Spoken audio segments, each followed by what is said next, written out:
अच्छा, system analysis and design sad ये क्या चीज़ है? System development is a systematic process which include phases such as planning, analysis, design, deployment, maintenance और many. ठीक है, अब सिस्टम डेवलपमेंट के अंदर हम बात करते हैं कि ढेर सारे फेजेस होते हैं। प्लानिंग होती है, एनालिसिस होता है, डिजाइन होता है, मॉडलिंग होती है, डिप्लॉयमेंट होती है, मेंटेनेंस होती है। लेकिन सैड के अंदर क्या है, हमने दो चीजों पे फोकस करना है, एनालिसिस पे और डिजाइन पे। ठीक है, सिस्टम का एनालिसिस क्या होता है और सिस्टम का डिजाइन क्या होता है, इन दो स्टेजेस के ऊपर मोस्टली यहाँ पे फोकस हो रहा है। इसको हम सैड कहते हैं, सिस्टम एनालिसिस एंड डिजाइन। अब एनालिसिस क्या चीज है? एनालिसिस होता है किसी चीज को क्रिटिकली देखना, ठीक है, जज करना कि ये क्या कर रहा है, ये इसके क्या कंपोनेंट्स काम कर रहे हैं, ये सही काम कर रहा है, ये नहीं कर रहा। तो ये एनालिसिस होता है। एनालिसिस के अंदर क्या देखेंगे? What the system should do, system को क्या करना चाहिए। ठीक है, सिस्टम है जो आपका है उसको जो है डीपली इन्होंने देखा, थॉरली देखा, देखा कि सिस्टम जो है इसने क्या क्या काम करने हैं। ठीक है, ये सिस्टम एनालिसिस के अंदर आ जाएगा। सिस्टम डिजाइन के अंदर क्या आ जाएगा?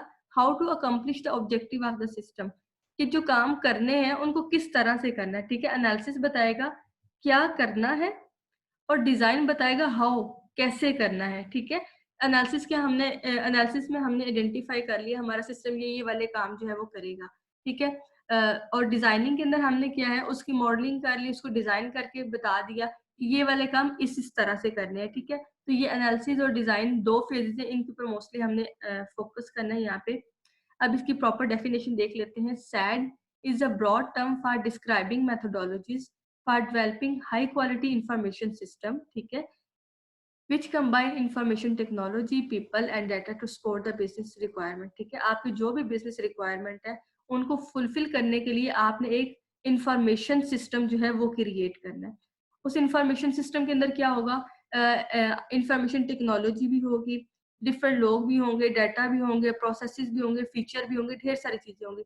तो इन सारी चीजों को कंबाइन करके आपने अपने बिजनेस की रिक्वायरमेंट को पूरा करने के लिए जो भी इंफॉर्मेशन सिस्टम बनाना है वो बनाना है। और उसको बनाने के लिए जो मेथोडोलॉजीज वगैरह,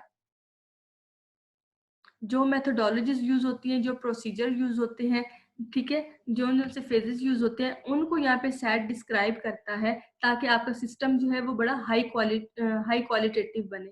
ठीक है, वो हाई क्वालिटी वाला आपका सिस्टम बने। तो सैट क्या करता है, आपको बताता है किस तरह से आपने एनालिसिस करना है, डिजाइन करना है, ताकि आप सक्सेसफुली इंफॉर्मेशन सिस्टम क्रिएट कर सके अपने बिजनेस इन्वायरमेंट के लिए, और जो भी आपका बिजनेस रिक्वायरमेंट्स है उनको फुलफिल कर सके। ठीक है, तो ये एक्चुअली पर्पस है सैट का। ठीक है, अच्छा, अब सैड के अंदर ही हमारे पास जहाँ पे हमने देखना है एनालिसिस और डिजाइन देखने हैं। पहला इंफॉर्मेशन बिजनेस इंफॉर्मेशन सिस्टम, इसको हम देख लेते हैं ये क्या होता है। Business information system are a set of interrelated procedure using IT infrastructure in a business enterprises to generate and disseminate information widely। ठीक है, बिजनेस इंफॉर्मेशन सिस्टम क्या होते हैं?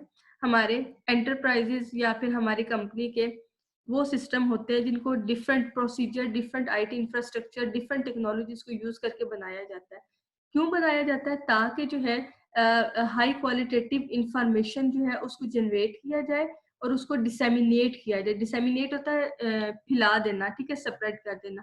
तो इंफॉर्मेशन को जनरेट करना और उस इंफॉर्मेशन को अपने बिजनेस इन्वायरमेंट के अंदर स्प्रेड करने के लिए ये सिस्टम बनाए जाते हैं, business information system.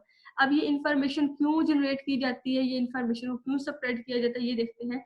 Such system are design to support decision making by the people associated with the enterprise.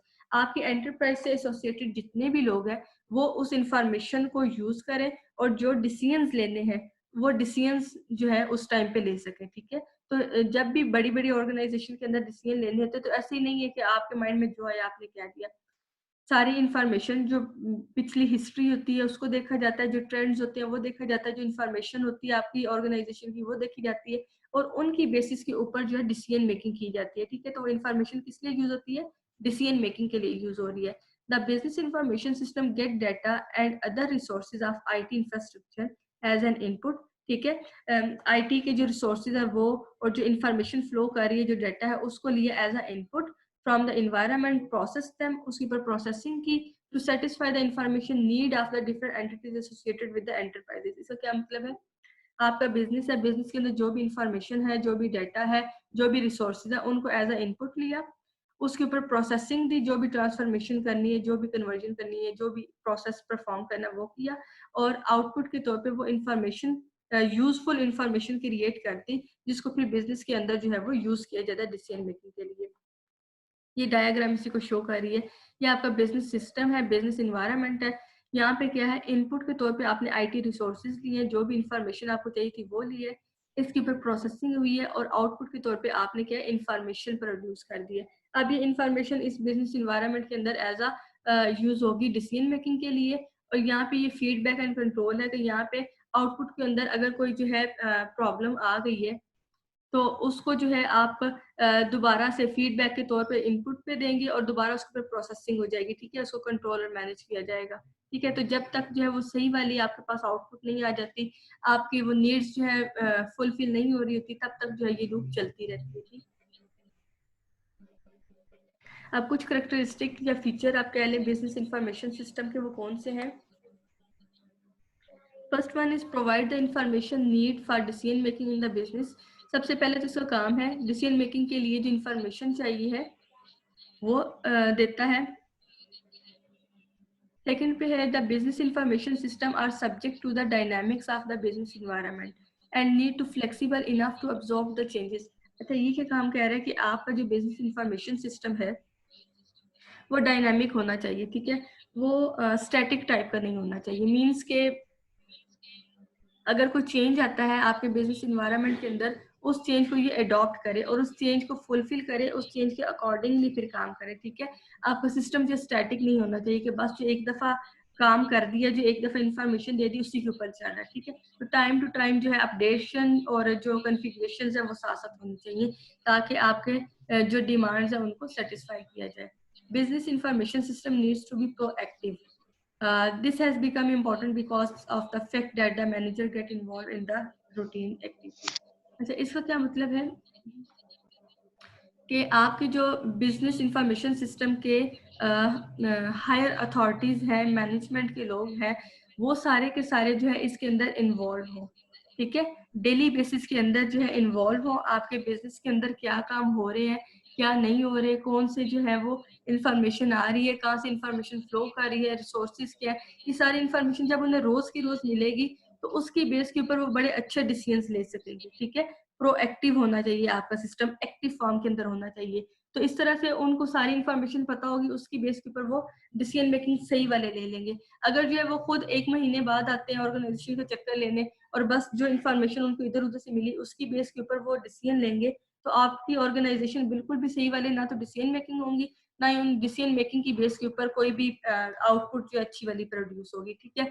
तो ये लास्ट में यही लिखा हुआ है कि become a matter of the imitating what competitor are doing or planning to do rather than making an informed choice, ठीक है। अगर वो खुद आते रहेंगे, खुद से उन्हें पता होगा क्या हो रहा है, तो जो आप उनके कंपेटिटर कर रहे हैं, जो प्लानिंग्स वगैरह वो पता चलता रहेगा, उसी की बेस के ऊपर वो डिसीजन लेंगे। अदरवाइज जो भी इन्फॉर्म चॉइस होगी, जो उनको इन्फॉर्म किया जाएगा, जस्ट उसी की बेस के ऊपर वो डिसीजन ले लेंगे, और वो रॉन्ग डिसीजंस होते हैं, ठीक है। अब सेकंड वन जो हमने साइड के अंदर पढ़ना है वो इंफॉर्मेशन सिस्टम।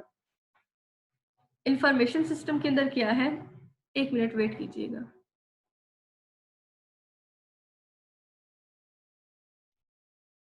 अच्छा, नेक्स्ट है हमारे पास इंफॉर्मेशन सिस्टम। इंफॉर्मेशन सिस्टम भी उसी एक टाइप का सिस्टम है जो कि हमारी ऑर्गेनाइजेशन के अंदर यूज होता है। An information system is a combination of hardware, software and telecommunication networks that people build to collect, create and distribute useful data, ठीक है। इसका भी वही काम है, लेकिन एक इसके अंदर डिफरेंस है, वो मैं भी आपको बताती हूँ। इंफॉर्मेशन सिस्टम क्या होते हैं, ये भी हार्डवेयर, सॉफ्टवेयर, टेलीकम्युनिकेशन नेटवर्क्स वगैरह से मिलकर बनते हैं, ताकि इंफॉर्मेशन को जो है डिफरेंट सोर्सेज से कलेक्ट किया जाए, उनको क्रिएट किया जाए, और ऑर्गेनाइजेशन के अंदर उसको सेपरेट किया जाए। Information system are made up of different components, ठीक है, that work together to provide a value to an organization and the end user, ठीक है। अब इंफॉर्मेशन सिस्टम का जो मेन पर्पस है वो आपके एंड यूजर को सेटिस्फाई करना है, ठीक है। जो बिजनेस इंफॉर्मेशन सिस्टम था वो डिसीजन मेकिंग के लिए ज्यादा यूज हो रहा था। इंफॉर्मेशन सिस्टम जो है ये आपके एंड यूजर, आपके कस्टमर को सेटिस्फाई करता है, उसको जो है यूजफुल इंफॉर्मेशन जो है वो देता है। अब कौन कौन से कंपोनेंट है, कंप्यूटर हार्डवेयर है पहला। कंप्यूटर हार्डवेयर के अंदर वो सारे आ जाएंगे, आपके इनपुट डिवाइसेस, आपके आउटपुट, आपके प्रोसेसिंग डिवाइसेस, आपके प्रोसेसर, आपके ऑपरेटिंग सिस्टम, जो से पेरिफेरल डिवाइसेस, जो चीजें यूज हो रही है, रैम, मेमोरी, सारी चीजें, ठीक है, वो कंप्यूटर हार्डवेयर के अंदर आ जाएंगी उस सिस्टम को बनाने के लिए। सॉफ्टवेयर के अंदर क्या होगा, सॉफ्टवेयर के अंदर वो सारे प्रोग्राम्स आ जाएंगे, वो एप्लीकेशंस, वो सॉफ्टवेयर आ जाएंगे जो कि आपके कंपोनेंट्स को कोऑर्डिनेट करवाएंगे, आपके कंपोनेंट्स के दरमियान जो है इंटरलिंकिंग करवाएंगे, ठीक है, आपकी इंफॉर्मेशन को डिसेमिनेट करेंगे, क्रिएट करेंगे। उनके लिए जो से सॉफ्टवेयर यूज होंगे वो सारे सॉफ्टवेयर इसके अंदर आ जाएंगे, ठीक है।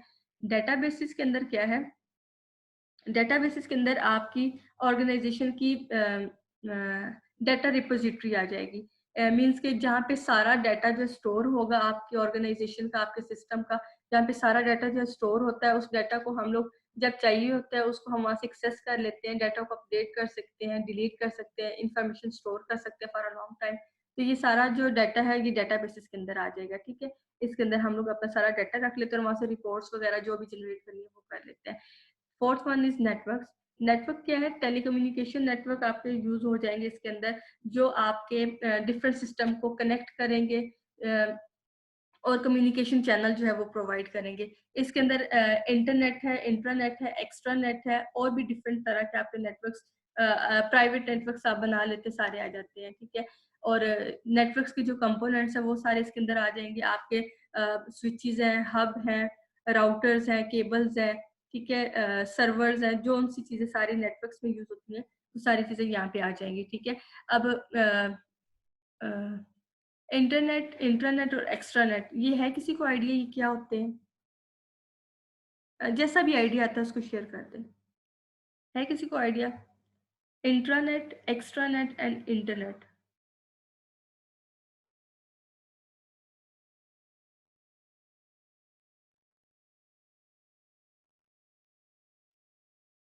बता दें, गलती बता दें, बताना तो है मैंने।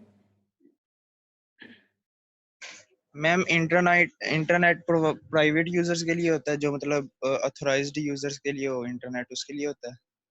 इंटरनेट या इंट्रानेट? इंटरनेट। अच्छा। और एक्स्ट्रानेट?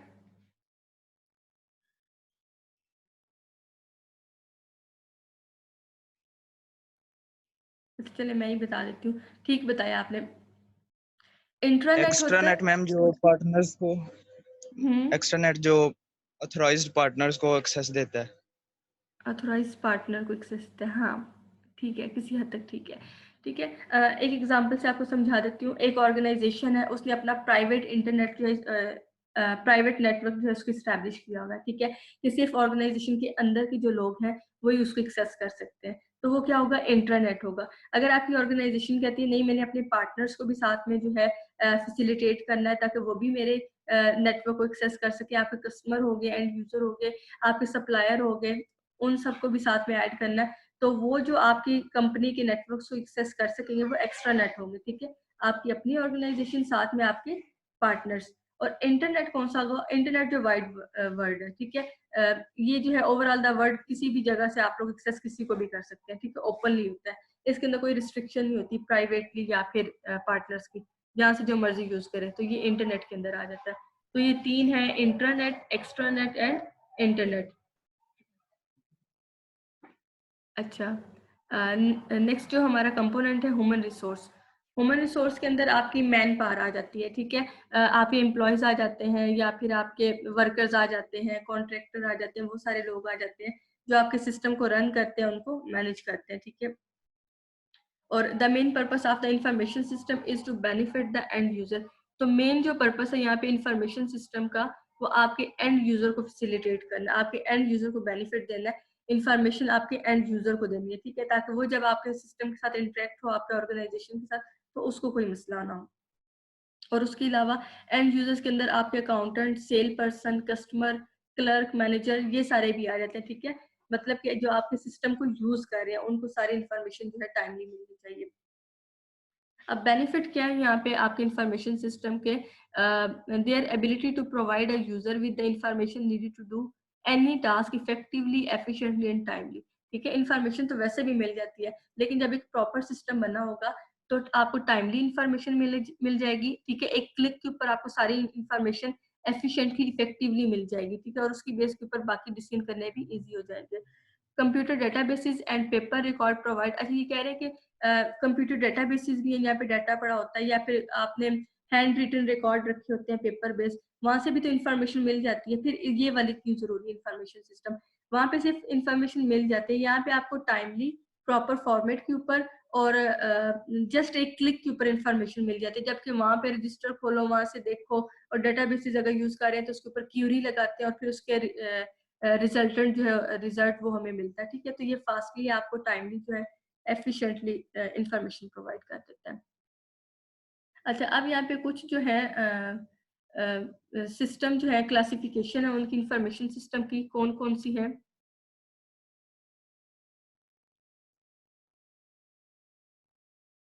अच्छा, तो इंफॉर्मेशन सिस्टम की जो क्लासिफिकेशन है उनको हम लोग देख लेते हैं कि इंफॉर्मेशन दो तरह की कैटेगरीज है जिनके अंदर डिवाइड किया गया है। एक है हमारी ऑपरेशन सपोर्ट सिस्टम, और ऑपरेशन सपोर्ट सिस्टम को फिर फर्दर जो है आगे डिवाइड किया गया 3 के अंदर।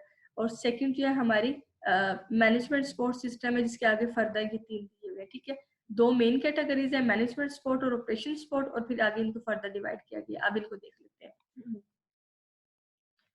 The purpose of the operation support system is to facilitate business transaction, control production, support internal as well as external communication and update organization central database, ठीक है। मतलब कि ऑपरेशन सपोर्ट सिस्टम के अंदर क्या आ जाएंगी, आपकी बिजनेस ट्रांजैक्शन जो होती हैं डेली बेसिस की, आपकी जो प्रोडक्शन हो रही है, मैन्युफैक्चरिंग हो रही है, उसकी प्रॉपर कंट्रोलिंग, आपकी जो डेटाबेस की इंफॉर्मेशन है उसको साथ में मेंटेन रखना, सारे के सारे जो ऑपरेशन परफॉर्म हो रहे हैं उसके सारी जो ट्रांजैक्शन हो रही है वो सारी आ जाएंगी ऑपरेशन सपोर्ट सिस्टम के अंदर। अब ऑपरेशन सपोर्ट सिस्टम आगे फर्दर 3 के अंदर डिवाइड है। First one is TPS, transaction processing system, ठीक है।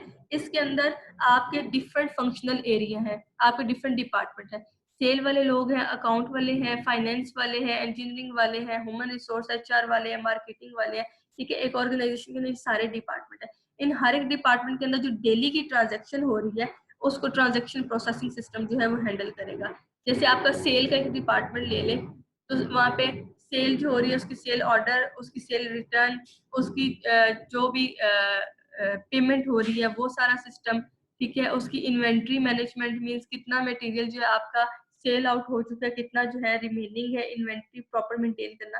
तो डेली की जो ट्रांजैक्शन होंगी, जो सेल्स होंगी, सेल डिपार्टमेंट के लिए वो ट्रांजैक्शन प्रोसेसिंग सिस्टम के अंदर आ जाएंगे। नेक्स्ट जो है प्रोसेसिंग कंट्रोल सिस्टम है। In a manufacturing organization certain decisions are made by a computer system without any manual intervention. Decisions about a physical product, अच्छा यहाँ पे प्रोसेस कंट्रोल सिस्टम के अंदर क्या है, आपकी ऑर्गेनाइजेशन की जो प्रोसेसेस हैं उनको कंट्रोल करना है। मींस कि आपकी ऑर्गेनाइजेशन के अंदर डेली जो ट्रांजैक्शन हो रही है उसकी अब इंफॉर्मेशन डायरेक्टली आपके सिस्टम, आपके कंप्यूटर के अंदर, आपके इंफॉर्मेशन सिस्टम के अंदर एम्बेड होती जा रही है, ठीक है।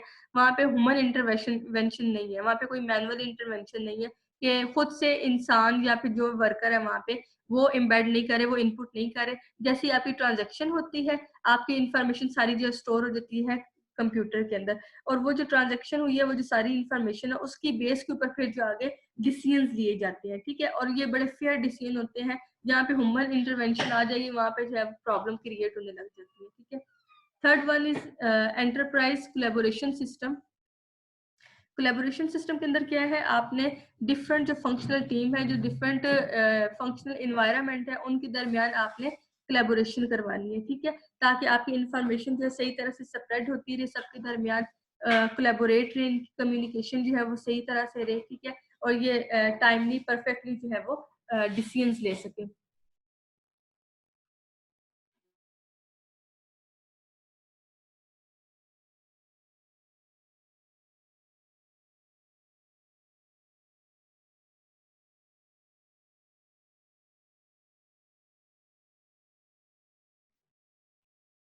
तो ये हमारे पास से कोलैबोरेशन, प्रोसेस और transaction 3 system operation support system के। Next one is management support system. Management support system के अंदर क्या है, manager requires precise information in a specific format to undertake an organizational decision. ठीक है, अब मैनेजमेंट सपोर्ट सिस्टम के अंदर इस सिस्टम ने आपकी मैनेजमेंट को सपोर्ट करनी है। मैनेजमेंट मीन आपकी जो हायर अथॉरिटी होगी, सीईओ होगी या जो सी भी हायर अथॉरिटी है, उसको फैसिलिटेट करना है, उसको इंफॉर्मेशन प्रोवाइड करनी है डिसीजन मेकिंग। ठीक है, डिफरेंट हायरार्की वाइज जो है वो मैनेजमेंट के लोग होते हैं, हायर मैनेजमेंट के लोग हैं, फिर थोड़े उससे लोअर है, तो हर एक लेवल के ऊपर उनको इंफॉर्मेशन प्रोवाइड करना ताकि वो इजीली जो है वो डिसीजन ले सके। अब यहाँ पे 3 है, management information system, decision support system और एक्सपर्ट सपोर्ट सिस्टम। ठीक है, ये यहाँ से मैं आपको दिखा देती हूँ, यहाँ से। अच्छा, सबसे पहला जो है हम लोग देख लेते हैं, ये नीचे से शुरू करते हैं, management information system. Management information system वाले क्या है, management information system is used by manager for operational efficiency. ठीक है, ये लोअर लेवल थोड़ी सी मतलब मिड लेवल की मैनेजमेंट के लोग होते हैं जो कि आपकी ऑपरेशन जो operational daily life daily routine के ऑपरेशन होते हैं उनको एफिशिएंट बनाने के लिए जो डिसीजन लेते हैं। ठीक है, कि किस तरह से हम इसको जो है इसके अंदर क्या चीजें ऐड कर सकते हैं, क्या कर सकते हैं, किस तरह से एडवर्टीजमेंट कर सकते हैं। ठीक है, वो सारी इसके अंदर आ जाती है। ठीक है, ताकि किस तरह से हम एफिशिएंट बना सकते हैं डेली ऑपरेशंस को। डिसीजन सपोर्ट सिस्टम ये मैनेजमेंट से हायर लेवल के होते हैं लोग। ये क्या काम करते हैं, decision support system is used by the senior manager for decision making. ठीक है, ये उससे थोड़ी सी सीनियर मैनेजमेंट के लोग होते हैं, उनके लिए इंफॉर्मेशन प्रोवाइड करता है ताकि वो जो है हायर लेवल डिसीजन जो है वो ले सके। और EIS जो है executive information system is used by the executives for the strategic decision. ठीक है, एग्जीक्यूटिव कौन से होते हैं, जो कि CEOs वगैरह हमारे टॉप हायर लेवल मैनेजमेंट के लोग होते हैं। इनका क्या काम होता है, लॉन्ग टर्म स्ट्रेटेजीज बनाना। ठीक है, next 5 year plan, next 10 year plan वो जो बनाते हैं, उनके स्ट्रेटेजिक डिसीजन जो लेते हैं उनके लिए ये इंफॉर्मेशन प्रोवाइड करता है। ठीक है, मैनेजमेंट के अंदर। अच्छा, ये हमारे पास हो गए सैड, और सैड के अंदर हमने 2 जो है वो पढ़ ली है। एक हमने बिजनेस इंफॉर्मेशन सिस्टम और एक इंफॉर्मेशन सिस्टम पढ़ ली है। नेक्स्ट है हमारे पास इवेलुएटिंग सॉफ्टवेयर। ठीक है, कि हमने सॉफ्टवेयर को किस तरह से इवेलुएट करना है। अच्छा, आप लोग के ख्याल में एक सॉफ्टवेयर है या कोई आपकी ऐप है, उसको आप किस तरह से इवेलुएट करेंगे? इवेलुएट करना, उसको असेस करना है कि वो सही तरह से काम कर रही है, नहीं कर रही, किस बेस के ऊपर करेंगे? या फिर आप बना रहे हैं तो आप उसको किन पैरामीटर्स के ऊपर देखेंगे?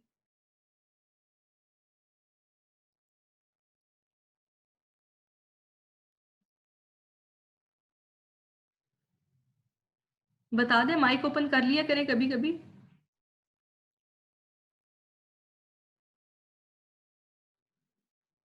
मैम क्या क्वेश्चन है? क्वेश्चन है कि आपने सॉफ्टवेयर को इवेलुएट करना है। ठीक है, आपने कोई सॉफ्टवेयर बनाया है, उसको आप किस तरह से इवेलुएट करेंगे कि ठीक काम कर रहा है या नहीं कर रहा है, या जो भी आपके माइंड में पैरामीटर्स आते हैं।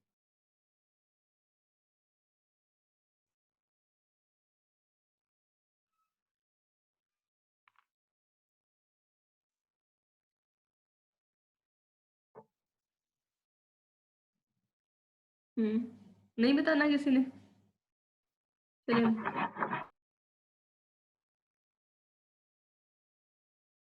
चलिए सोए रहे, माइक ऑफ करके सोए रहे, शाबाश।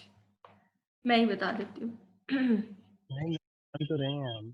जी, ऐसे मेरे ख्याल से जाग तो रहे हैं हम भी, सुन रहे हैं आप। बस फिर सुनते रहे। मेरे ख्याल से मैं बताने लगा, जी बताएं। रिक्वायरमेंट पे ही मैम डिपेंड करेगा ना, जो हमारी रिक्वायरमेंट होगी उसके रिलेटेड अगर वो वर्क कर रहा होगा तो फिर ठीक होगा। अगर वो उसके रिलेटेड वर्क नहीं कर रहा होगा तो फिर वो अदरवाइज ठीक नहीं होगा। हाँ, बड़ा बेस्ट क्राइटेरिया ये वाला। अच्छा, और उसके अलावा? चलिए ठीक है, ये आपका वैलिड था आंसर। अच्छा ठीक है।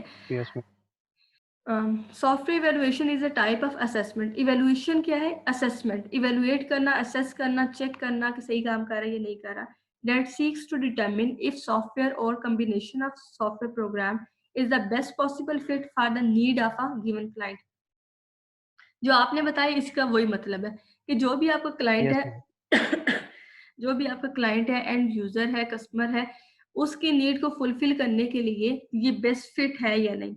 ठीक है, उसकी नीड को ये पॉसिबली बेस्ट वे से फुलफिल कर रहा है या नहीं कर रहा। अगर कर रहा है तो ठीक है, नहीं कर रहा तो इसको खत्म कर दे, ठीक है। तो सबसे पहले देखा जाता है कि ये आपके क्लाइंट की नीड को फुलफिल कर रहा है या नहीं कर रहा। उसके अलावा the idea is to look closely at the resources and tool provided by the software that is either currently in use or is being examined, जो भी है, ठीक है।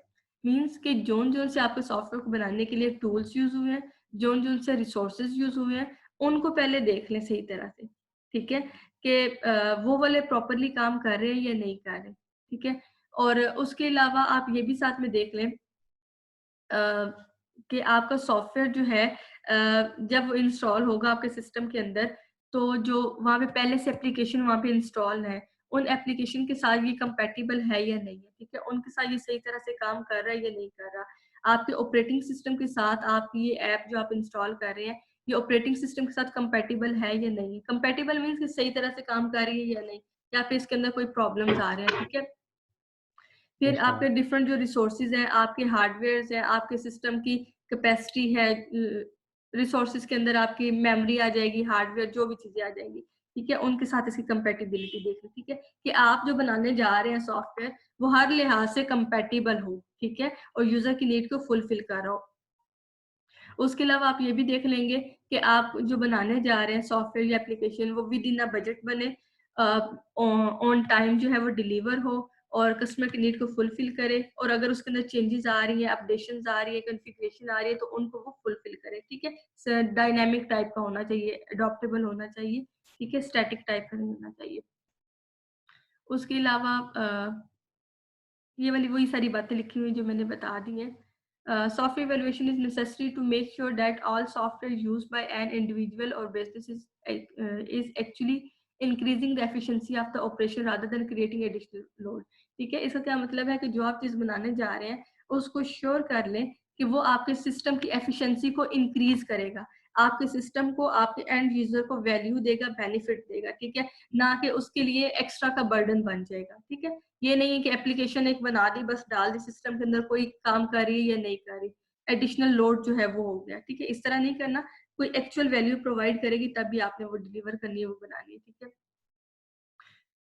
While individual and companies can conduct this type of evaluation on their own, there is also consultant who, अच्छा ये बता रहे हैं कि एक तो यूं हो सकता है कि जो कंपनीज वगैरह वो खुद अपने एंड पे उसको असेस कर लें कि आपका सॉफ्टवेयर जो बनाया वो सही तरह से काम कर रहा है या नहीं कर रहा, या फिर इस तरह से भी होता है कि उसकी जो है इवेल्युएशन के लिए अलग से कंसल्टेंट होते हैं, उनको रिक्वायर कर लिया जाए, उनको हायर कर लिया जाए और फिर उनसे करवाया जाए, ठीक है। लेकिन इस तरह से कंसल्टेंट करेंगे तो अलग से उनकी पेमेंट सिस्टम जो भी है वो बजट के अंदर ऐड हो जाएगा, लेकिन ये सही तरह से हो जाएगा। तो डिफरेंट वेज हैं जिस तरह से भी आप इवेलुएट करना चाहिए वो कर सकते हैं, ठीक है। और ठीक है, अब इसी के साथ कि हम सॉफ्टवेयर को इवेलुएट कर रहे हैं, ठीक है, ये डिफरेंट पैरामीटर्स है, इसके अलावा भी और ढेर सारी बातें आप लोग खुद अपने से भी आपके माइंड में जो आ सकती है कि एक सॉफ्टवेयर या एप्लीकेशन है उसको इवेलुएट करने के लिए कौन कौन से पैरामीटर्स और हो सकते हैं, ठीक है, वो भी आप ऐड कर सकते हैं वैलिड वाले। और मेक और बाय के अंदर ये है कि हमने ये डिसीजन लेना है कि हम जो सॉफ्टवेयर या एप्लीकेशन है वो मेक खुद बनाएंगे और बाय या फिर उसको आउटसोर्स कर लेंगे, या फिर वो किसी से बना बनाया ले लेंगे या बनवा लेंगे, ठीक है। मेक और बाय ये डिसीजन लेना होता है जब हम सॉफ्टवेयर बनाते हैं कि हमने खुद ये वाला बनाना है या फिर ये बनवा लेना, उसको आउटसोर्स कर लेना है, मेक और bye. The make or buy decision is the act of making a strategic choice between producing an item internally in-house or buying it externally from the outside supplier. ठीक है, ये स्ट्रेटेजिक डिसीजन होता है जो हमने लेना होता है कि हम इसको खुद बनाएंगे इन हाउस अपनी कंपनी के अंदर या फिर इसको एक्सटर्नली आउटसोर्स कर लेंगे किसी दूसरी जगह से, ठीक है, किसी दूसरी कंपनी से। The buy side of the decision also is refer to as a outsourcing. अगर हम बाय करते हैं तो उसको हम क्या कहते हैं, outsourcing. Make or buy decision usually arise when a firm that has developed a product or part of significantly, अच्छा ठीक है, is having trouble with the current supplier or has diminishing capacity or changing demand, ठीक है। यहाँ पे वो कह रहे हैं कि आप जब आउटसोर्स करते हैं तो आउटसोर्स करने के लिए आप तब भी करते हैं जब आपके करंट सिस्टम, आपके करंट सप्लायर के साथ जो है कोई मसला होता है, ठीक है, या तो वो बड़ी एडवांस लेवल की चीज़ है जो आप लोग बना नहीं सकते हैं, आपके जो वर्कर्स हैं या एम्प्लॉयज़ हैं या फिर जो भी आपके डेवलपर्स हैं उनके पास जो इतनी ट्रेनिंग नहीं है, इतनी एजुकेशन नहीं है, फिर आप उसको आउटसोर्स कर लेते हैं, ठीक है। या फिर न्यू टेक्नोलॉजीज यूज हो रही हैं जो आपके पास नहीं है, फिर आप उनको जो है बना लेते हैं। या फिर ऐसी डिमांड्स है जिनको आप फुलफिल नहीं कर रहे लेकिन आप बैलेंस पे आना चाहते हैं, फिर आप ये आउटसोर्स कर लेते हैं, ठीक है, बनवा लेते हैं और फिर जो है कंपेटिटर के साथ जो है उस लाइन में आ जाते हैं। ठीक है। अब मेक और बाय डिसीजन जो है ये ऐसे ही नहीं है, कोई भी एम्प्लॉय उठेगा और ले लेगा जी हम बनवा लेंगे या फिर खुद बना लेंगे। ये जो है बड़ा स्ट्रेटेजिक होता है, आपकी पूरी की पूरी ऑर्गेनाइजेशन जो है वो बेस कर रही होती है, पूरी ऑर्गेनाइजेशन का नाम होता है कि ये इसका प्रोडक्ट है, ये किसका प्रोडक्ट है, इस तरह से, ठीक है। कि स्ट्रेटेजिक डिसीजन जो है हायर लेवल कमेटीज जो है वो लेती है, जैसे सीईओ वगैरह आगे, और लॉन्ग टर्म जो टाइम है उसकी बेस के ऊपर लिया जाता है, ठीक है। 2 ईयर का, 5 ईयर का, इस तरह प्लान्स बनाए जाते हैं और उसके अकॉर्डिंग जो है फिर दिए जाते हैं, ठीक है। इसके अंदर देख लिया जाता है एनालिसिस ऑफ द फ्यूचर, ठीक है, as well as the current environment, कि आपका करंट इन्वायरमेंट किस तरह से चल रहा है, करंट सिस्टम जो है वो क्या है, इसके अंदर कौन कौन से जो है वो फ्लॉज है जिनको फुलफिल करना है या ठीक करना है, और फिर उसके लिए जो है फ्यूचर एनालिसिस, साथ में कौन से आगे जो है मार्केटिंग ट्रेंड्स आ रहे हैं या फिर कौन से चेंजेस आ रहे हैं, इन सारी चीजों को देख के फिर आपने ये डिसीजन लेना होता है कि हम लोग खुद बनाएंगे या फिर इसको आउटसोर्स करेंगे, ठीक है। गवर्नमेंट रेगुलेशंस या फिर कंपेटिटर्स की डिफरेंट टर्म्स है उनको देखे जाते हैं, मार्केटिंग ट्रेंड्स, ये सारी चीजें देख के उसकी बेस पर हम लोगों ने ये डिसीजन लेना होता है। अब यहाँ पे कुछ रीजंस है